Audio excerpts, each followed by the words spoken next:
مولانا صاحب یہ بھی ایک سوال ہمیں ابن دو شہزاد طارق کی طرف سے موصول ہوا ہے. وہ پوچھتے ہیں مولانا صاحب جو تبلیغی جماعت کے لوگ 3 دن 40 دن یا 4 مہینے کے لیے جاتے ہیں تو کیا یہ بدعت ہے؟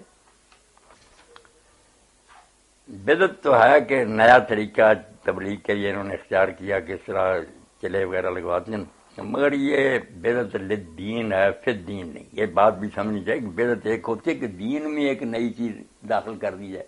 اب دین کی تبلیغ اور دین لوگوں تک پہنچانا یہ تو بدعت نہیں، یہ تو دین ہے، دین کے لیے. جیسے حضور علیہ السلام کی عظمت اور شان بیان کرنے کے لیے ہم سیمینار وغیرہ کریں تو یہ وہ بدعت ہے، مگر وہ بدعت للدین ہے، دین کے لیے ہی ہے، دین میں نہیں.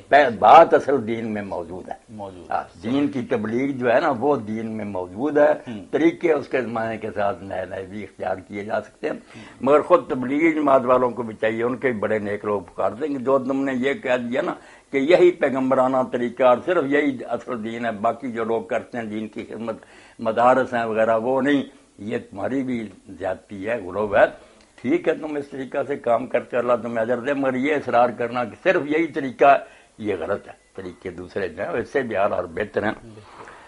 باقی اللہ کے رسول علیہ السلام کی زندگی کو پڑھا جائے نا، قرآن کو پڑھا جائے تو لوگوں کے پیچھے پڑھ کر دین بتانا جو ہے نا دین کی بے قدری ہے. سورہ عبسہ وتولیٰ میں اللہ کے رسول بالکل نیک نیتی سے کافر سرداروں کے ساتھ مشہور سے گفتگو میں صحابی آئے عبداللہ بن ام مکتوم رضی، بڑے چوٹی کے آدمی تھے، حضرت خدیجہ کے پھوپھی زاد تھے، رسول اللہ انہیں مدینہ میں امام مقرر کرتے تھے. تو حضور نے ان کا آنا جو نا ناپسند کیا. بعض لوگ کہتے ہیں کہ انہوں نے کوئی سوال کیے جو آپ نے نام جواب دیا. نہیں، سوال نہیں کیے. سوال اگر کرتے تو اللہ انہیں ڈانٹتا کہ تم اندھے ضرور ہو، بہرے تو نہیں کہ سن رہے ہو کہ حضور بات کے نہیں آنے کو ان جا کہ نابینا آیا. آپ نے اس لیے بے قدری نہیں کہ نابینا نہیں، کہ یہ کفار تو پہلے ہی بہانے بناتے ہیں کہ آپ کے پیچھے کون لگے ہوئے ہیں، یہ شودے رجنا لوگ.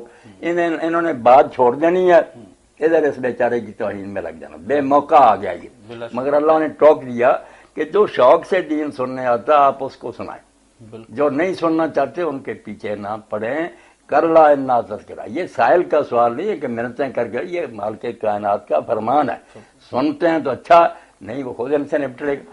اس لیے بے قدر کر کے دین کو پیچھے پڑنا، لوگ گلیاں بدل جائیں، یہ کوئی اچھا انداز نہیں، نہ حضور کی یہ سنت ہے.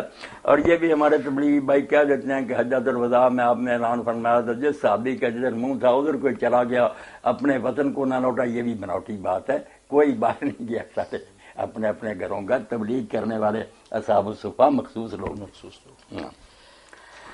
اللہ دین اور فی الدین، یہ یاد رکھنا. ماشاءاللہ قیمتی نکتہ ہے جناب.